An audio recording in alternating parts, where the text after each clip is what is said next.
Amados irmãos, a paz do Senhor, que alegria! Mais uma vez estamos juntos. Eu, Pastor Gedeon Júnior, tenho a felicidade de novo, mais uma semana, estar com você. Amados, nós estamos estudando esta grande guerra, esta grande batalha, chamada Batalha do Armagedon. E como o Senhor tem nos abençoado. Estudamos semana passada até o momento em que o Senhor Jesus vem e desce com seus pés sobre o Monte das Oliveiras e aquilo que era uma aparente, quase que destruição completa de Israel, muda por completo. Esta manhã, ou esta tarde, ou esta noite, eu não sei o horário que você está me ouvindo, eu quero começar recordando rapidamente os fatos históricos. Primeiro, quando se pensa em Armagedon, se pensa na sexta taça que é derramada e esse grande risco azul aqui, chamado Rio Eufrates, ele seca, possibilitando então que o anticristo, com suas tropas, venham do extremo oriente e ataquem Jerusalém. Eles vêm para destruir, sem dó e piedade, vêm para destruir o restante do povo do Senhor. E é muito interessante que, ao atacarem, eles atacam exatamente aqui a parte norte, exatamente no vale do Monte Megido. E todo aquele vale, ele tem o nome clássico de Armegido, Vale do Megido, que traduzido para o lindo português vem Armagedon. Atacam esse local, cremos que por uma razão estrategicamente militar. Dizem especialistas que 70% de toda a força aérea de Israel ali está, o que possibilitaria um quebrar de uma defesa muito grande de Israel, e tendo vencido essa primeira grande batalha, o anticristo desce, óbvio, para onde? Para Jerusalém, para ali chegar, matar quem puder matar, arrebentar quem puder arrebentar e simplesmente profanar o templo. Sentar-se no trono como se fosse o próprio Deus, exigindo a adoração como se Deus o fosse. E isso gera um grande momento histórico horrível, porque ao descer para Jerusalém, o anticristo ele faz uma grande carnificina. A descrição em Zacarias 14 é por demais precisa e dolorosa. As asseverações de Jesus em Mateus 24 são inesquecíveis. E, obviamente, muitos me perguntam, mas pastor, onde está o Senhor Jesus Cristo? É nesse momento que o Senhor Jesus vem em socorro de Israel. Quando tudo aparentemente estava perdido, eis que desce dos céus, rugindo desde o Monte Sião, no Monte das Oliveiras, o Senhor. E a palavra de Deus, como vimos, diz que seus pés pisam no Monte da Oliveira e se abre uma fenda, e neste exato momento os seus irmãos o reconhecem e eles vêm para serem libertos por Jesus Cristo. Pastor, sério, sério? Olha que interessante, muitos perguntam, por que Jesus não atua desde o início lá na parte norte? Não foi na parte norte que ele cresceu? Ali em Nazaré, Cafarnaum? Ele não tem um carinho grande ali pela parte norte? E simplesmente ele vem lá na parte sul? Qual é a razão disso? Bem, a razão do Senhor Jesus descer em primeiro lugar a Judá é porque, lembre-se, Jerusalém está na tribo de Judá, não é? E é porque simplesmente Zacarias capítulo 12 diz que o Senhor viria em primeiro lugar para ajudar. Pastor Eber vai colocar agora o capítulo 12 de Zacarias e uma mera leitura comigo neste momento você verá como de forma clara a Bíblia diz que em primeiro lugar Jesus vem a ajudar ali em Jerusalém para salvar os seus. Acompanhe comigo a leitura. Zacarias capítulo 12, versículo 1, assim diz: Peso da palavra do Senhor sobre Israel. Fala o Senhor, o que estende o céu e que funda a terra, e que forma o espírito do homem dentro dele. Então está falando Jesus Cristo. Versículo 2: Eis que eu farei de Jerusalém um copo de tremor para todos os povos em redor, e também para Judá durante o cerco de Jerusalém. E acontecerá naquele dia que farei de Jerusalém uma pedra pesada para todos os povos. Todos os que a carregarem certamente serão despedaçados. E ajuntar-se-á contra ela todo o povo da terra. Naquele dia, diz o Senhor, ferirei de espanto a todos os cavalos e de loucura os que montam neles. E é simples, né? É simples porque você se lembra que a língua dos homens que acompanham o anticristo em Jerusalém, ela simplesmente vai cair. É incrível isso, né? O glóbulo ocular dos homens que acompanham o anticristo será atacado por uma espécie de praga que simplesmente vai se dissolver, porque a impressão que dá da leitura de tudo que nós vimos nos dias anteriores. E aí a loucura da dor, do ódio, de não ver, de não poder falar é muito grande. E aí o capítulo 4 diz: Mas sobre a casa de Judá abrirei os meus olhos e ferirei de cegueira todos os cavalos dos povos. Meu Deus! Nos textos anteriores que nós lemos, quem ficava cego porque apodrecia a órbita ocular eram os homens, mas os cavalos também deles ficarão cegos. Meu Deus! Olha o versículo 5. Então os governadores de Judá dirão no seu coração: Os habitantes de Jerusalém são a minha força no Senhor dos Exércitos, seu Deus. Naquele dia, porei os governadores de Judá, ou seja, os líderes políticos, religiosos e os militares, como um braseiro ardente no meio da lenha.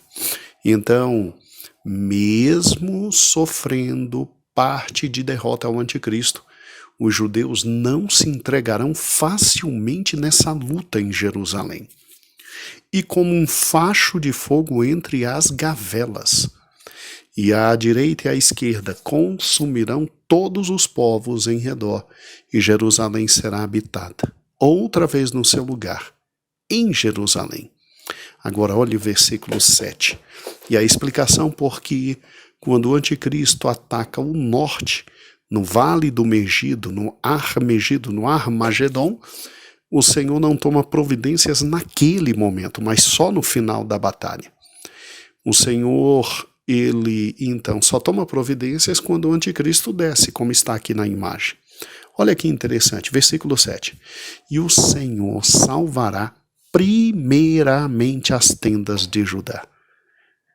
Tá claro ou precisa desenhar, meu irmão? Não tem condições, né?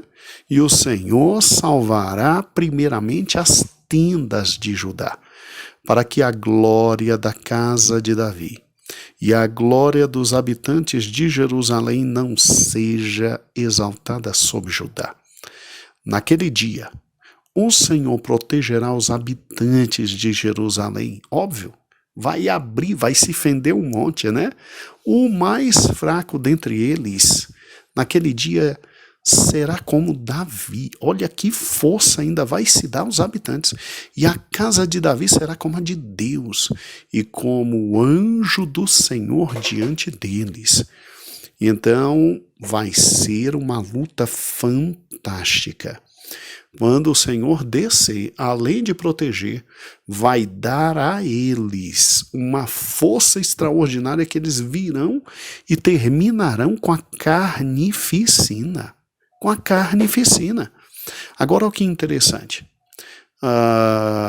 Mas sobre a casa de Davi, sobre os habitantes de Jerusalém, derramarei o espírito de graça e de súplicas.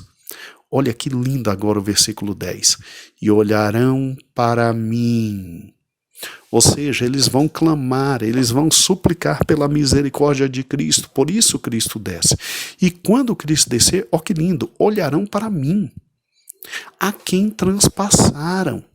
Então eles vão ver Cristo nessa luta, e ao ver as mãos traspassadas, eles vão prantear e reconhecer o Messias. Ó que lindo! E prantearão sobre ele como quem pranteia pelo Filho unigênito, e chorarão amargamente por ele como quem chora amargamente pelo primogênito. Eles se converterão nesse dia. E olha que fantástico o versículo 11, naquele dia será grande o pranto em Jerusalém, como o pranto de Ramá de Rimon no vale de Megido, ou seja, no Ar Megido. E a terra pranteará, cada família à parte, a família da casa de Davi à parte, as mulheres à parte.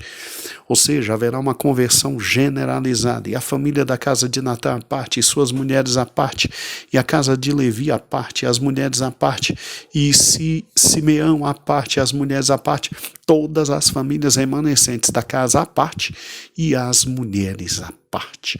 Todos se converterão. Então veja que aqui está a explicação pela qual, quando o anticristo ataca aqui a parte norte, voltemos então para o mapa onde paramos, quando o anticristo ataca a parte norte, Jesus não vem proteger logo, e quando ele desce a Jerusalém, que clamam, aí é que Jesus desce. Zacarias disse que Jesus ia defender em primeiro lugar, todo o Israel existente ali em Jerusalém. E o que eu acho fantástico é exatamente isso.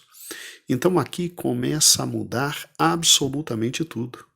Então veja comigo que o Armagedon é essa batalha que se trava de norte a sul. De norte a sul. E ainda vai descer mais ainda. Nós vamos ver isso hoje. Olha que interessante aqui.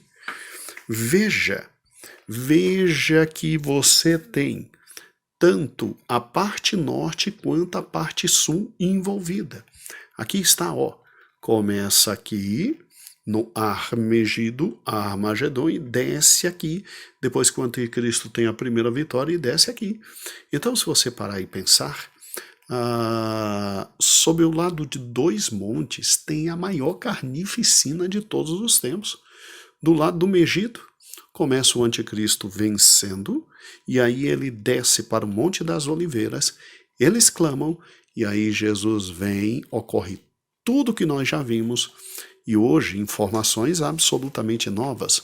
Os judeus clamam, ele desce, os judeus reconhecem, todos eles se convertem, e cai sobre eles um espírito tão forte que eles saem matando todo mundo. E se aproveitam, obviamente, que até os cavalos daqueles que seguem o anticristo estarão cegos. E uma carnificina enorme acontecerá. E o que eu acho interessante exatamente aqui é exatamente esse ponto. Veja que aqui está o Monte Megido, e aqui está, irmãos, todo o Vale do Megido, onde o anticristo começa vencendo, e no final de Apocalipse 19 ele é arrebentado. Tudo começa aqui, ó. Tudo começa aqui. Aqui de novo o Megido e toda essa área em volta, ó. É local que o anticristo vem, ataca, conquista, mas ao final será destruído exatamente aqui. A guerra então começa aqui, ó. Aqui no Ar-Megido, Vale do Megido. Toda essa parte aqui embaixo, que não é um monte, aqui é que começa a guerra. O anticristo aqui vem, vence e desce para Jerusalém. Mas aqui, para cá, ele voltará e será arrebentado. Olha que interessante. Aqui você tem exatamente o Monte Tabor, lá na parte norte de Jerusalém, e Nazaré, onde Jesus vivia. Aqui, ó, uma foto maior do Monte Megido. E ao contrário do que está escrito aqui, aqui não é o Vale de Josafá. O Vale de Josafá é lá em Jerusalém, lá embaixo. Aqui é o Ar-Megido, todo o vale do Monte Megido. E se você subir nesse monte aqui, a visão que você vai ter é essa aqui, ó. A visão que você vai ter é essa aqui. Aquela visão daquele historiador que falou no vídeo que dispusemos semana passada.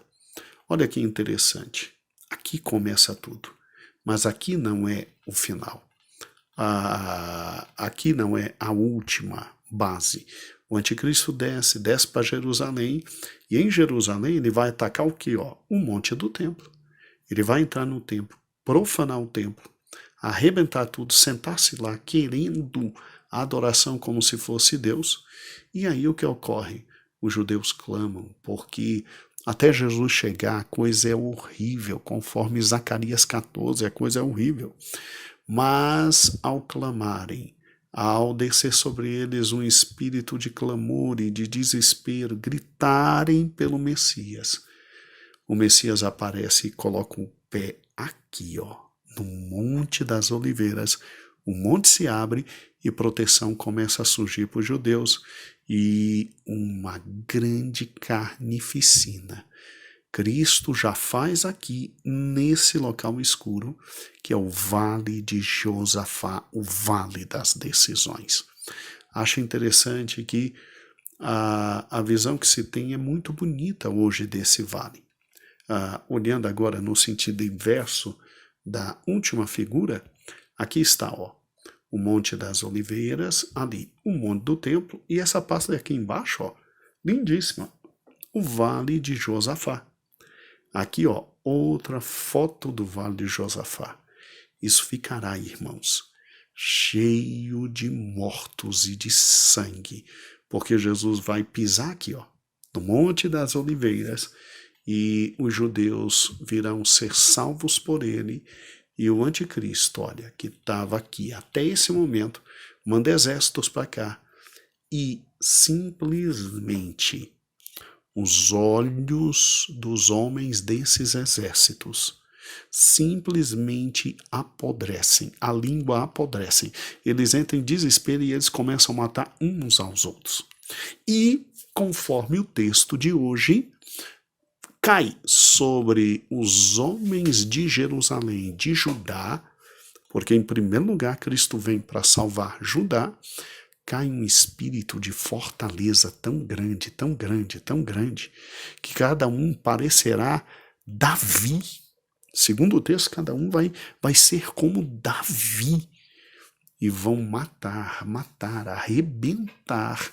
Isso aqui vai ser uma carnificina. Mas o que é interessante é exatamente isso. Cristo, então, e seus exércitos vem e simplesmente no Vale de Josafá destrói grande parte dos exércitos reunidos contra os judeus ali. Mas não destrói todos os exércitos. Não destrói todos. Porque a grande última batalha dessa guerra inteira é lá em cima. Significa que Jesus e os exércitos subirão para o Armagedon, e lá é que termina toda essa campanha. Lá começa com o anticristo vencendo e termina com ele sendo lançado no lago de fogo e enxofre. Só que, antes de Jesus subir para Jerusalém, você não deve se esquecer que em Zacarias, capítulo 14, teve algo muito estranho. Pastor Eber deve colocar o texto agora aí para você. Zacarias 14, exatamente versículo 1 e 2 diz assim: Eis que vem dia, dia do Senhor, em que os teus dispostos se repartirão no meio de ti. Eu ajuntarei as nações para a peleja em Jerusalém. E aí Jesus permite essa primeira vitória do anticristo antes dele descer. Tanto é que ele diz no versículo 2: a cidade será tomada, as casas serão saqueadas, as mulheres forçadas, metade da cidade sairá para o cativeiro. Então, muitos judeus, eles serão tornados cativos. E pastor, cativos aonde? Aqui está.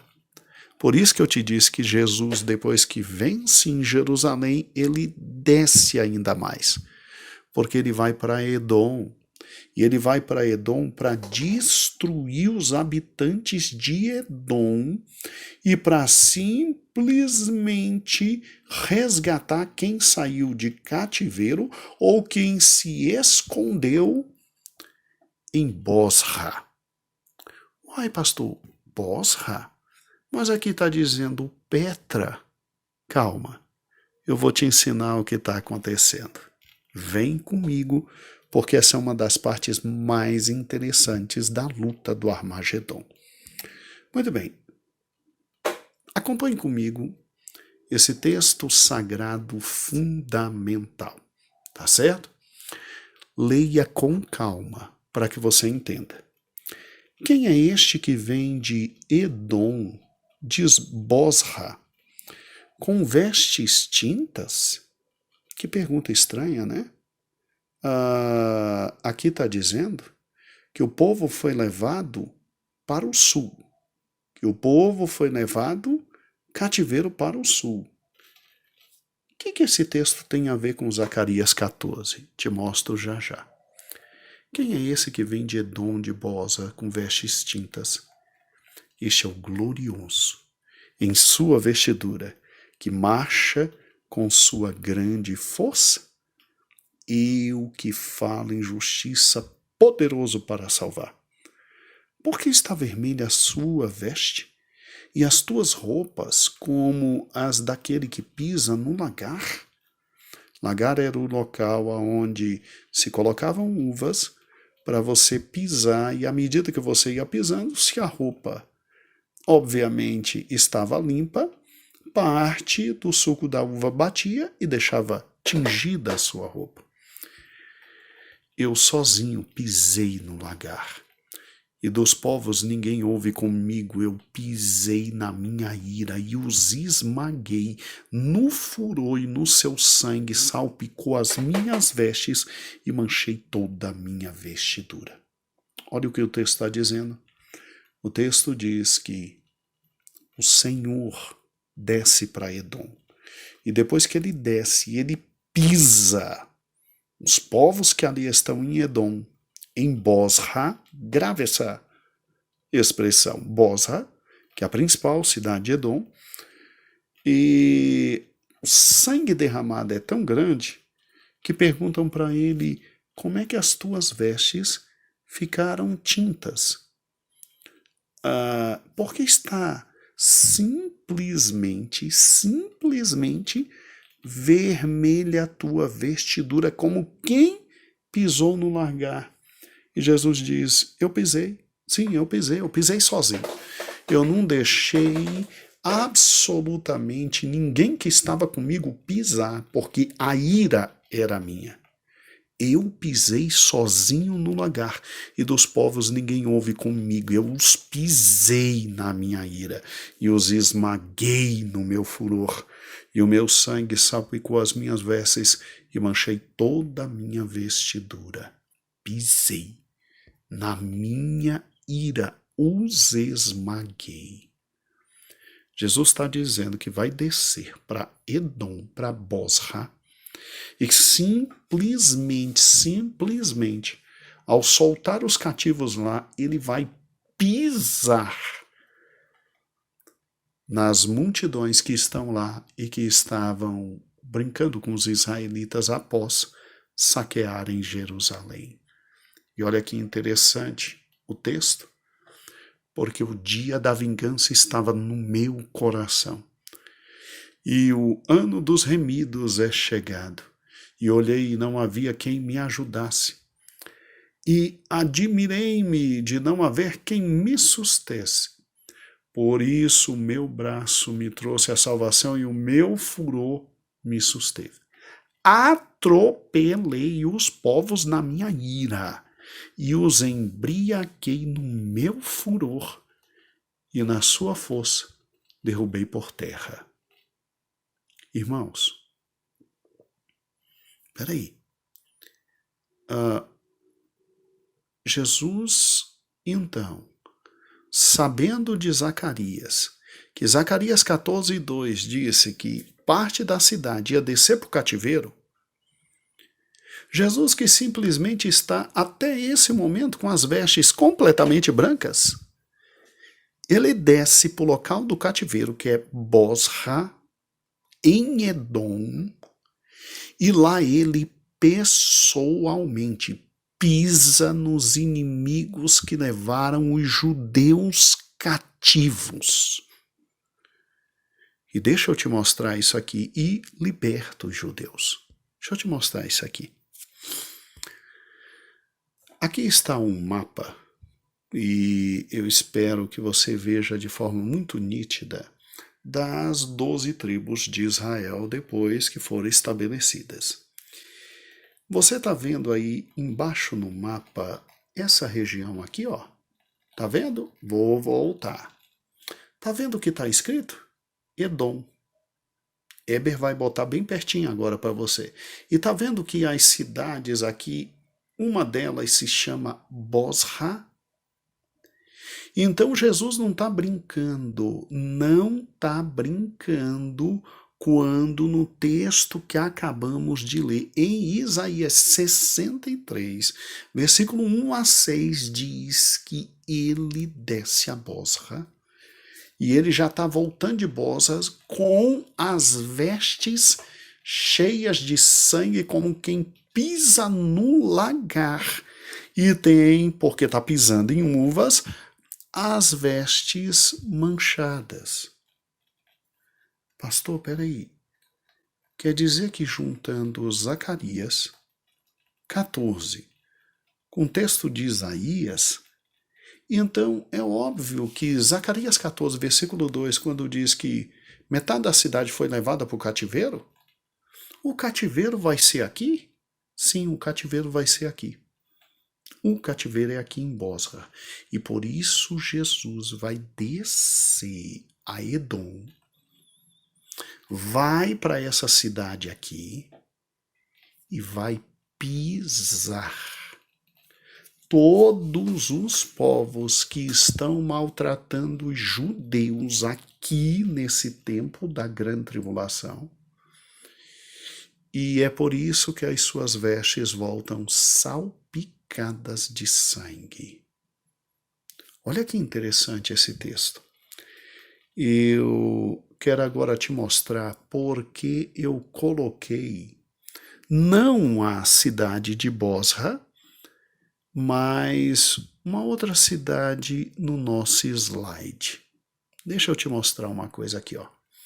Aqui está literalmente o nosso querido mapa, só que não na época de Josué, quando as tribos existiam na completude e tinham seu território.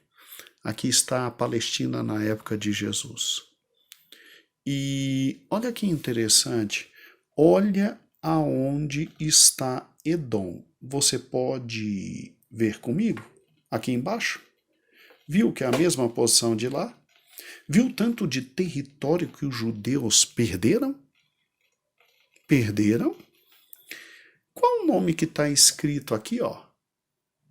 Nabateus. Gravou? Nabateus. Grave isso. E aqui é o equivalente a Edom. Ou seja, Jesus, se fosse descer para salvar judeus nessa época, ele desceria de Jerusalém aqui, para onde estão agora os nabateus, e olhe que interessante, isso hoje equivale ao quê? Isso hoje equivale ao território da Jordânia. Por que eu coloquei nabateus e eu coloquei a Jordânia? Por causa exatamente disso aqui, ó. O mesmo território, tá vendo? Olhe para cá. Existe uma cidade chamada Petra. Essa cidade hoje está estabelecida no mesmo local que era Bosra. E olha que interessante. É aqui na Jordânia, aqui está Israel, e aqui está Petra, e essa cidade Petra é exatamente no mesmo lugar onde funcionava Bosra. Olha que interessante essa cidade, ela foi feita de forma magnífica por uma civilização que vem 300 anos depois dos Edomitas, e essa civilização também é árabe como os Edomitas, e essa civilização fez algo fantástico que é visitado até hoje pelo mundo, que é exatamente a cidade de Petra. Tá vendo? Ó? Isso aqui é uma cidade que foi esculpida dentro das pedras. Isso aqui é real. Olha que interessante. Na revista Super Interessante, falando um pouquinho sobre Petra, diz assim: ela foi esculpida na pedra. O próprio nome da cidade, na atual Jordânia, significa pedra em grego. Ao longo do tempo, Petra, berço do povo nabateu. Viu por que eu te mostrei os nabateus? Porque depois que os edomitas foram exterminados, vieram e ficaram no lugar dele os nabateus. Então só se consegue entender o que Isaías falou de Jesus voltando desta região se você hoje verificar quem atualmente lá vai estar. E olha que interessante, essa cidade foi berço do povo nabateu, que foi conhecido por várias expressões: cidade rocha, rochosa, perdida das pedras e dos mortos. Ela foi fundada em 302 a.C. 312 a.C., é óbvio que os edomitas que lá estavam e que tinham como cidade principal Bosra, já não existiam mais. Então é óbvio que quando a Bíblia diz Bosra, hoje ela está falando de Petra. Agora, essa cidade, fundada em 312, ela está lá.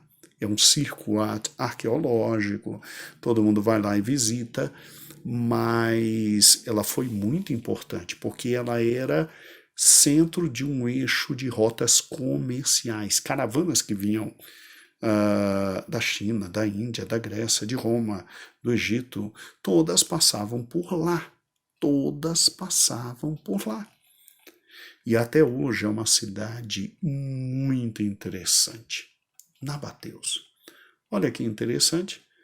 Várias possibilidades de gente se esconder aqui.